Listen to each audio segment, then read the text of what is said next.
Today we're speaking about God and anger. What is God saying to you about your anger? Now, many people think that God is just saying, don't be angry. Whatever you do, stop your anger, don't feel anger. And actually, that's not quite accurate. There are many things God says about anger. In fact, at least 4 very specific things He has to say about this emotion. But before we can really understand why God's advice about anger is helpful, we need to understand this emotion a little bit better. So the emotion of anger gets triggered when expectations are broken. So for example, we expect someone to drive by the rules of the road and they don't. We expect children to listen to parents and they don't. And every time an expectation like that is broken, anger is very ready to fill that space.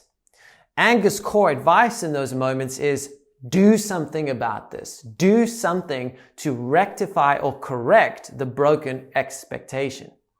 Now, keeping that in mind, let's think about the advice God gives when He talks about anger. And let's see how this advice may be very good at fixing broken expectations.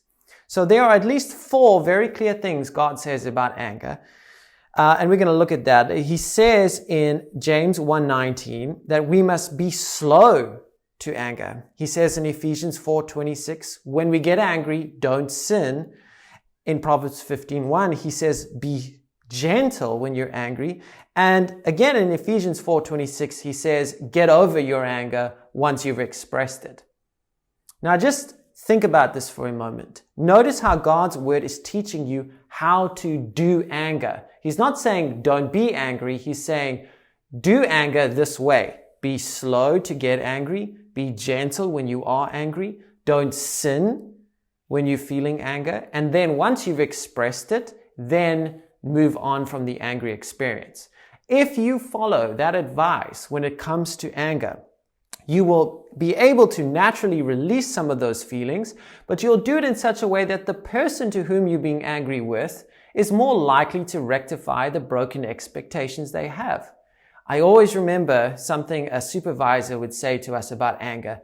Teach the patient to realize that being angry aggressively doesn't achieve as many results as being angry nicely. In fact, you can achieve the same results being angry in a slow, calm way as you can by being angry in an aggressive way.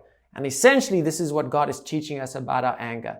You can be angry as a believer, but when you feel anger, be slow, be gentle, do not sin, and get over it quickly. And if you do that, you are really going to rectify the core need behind anger, which is to fix expectations.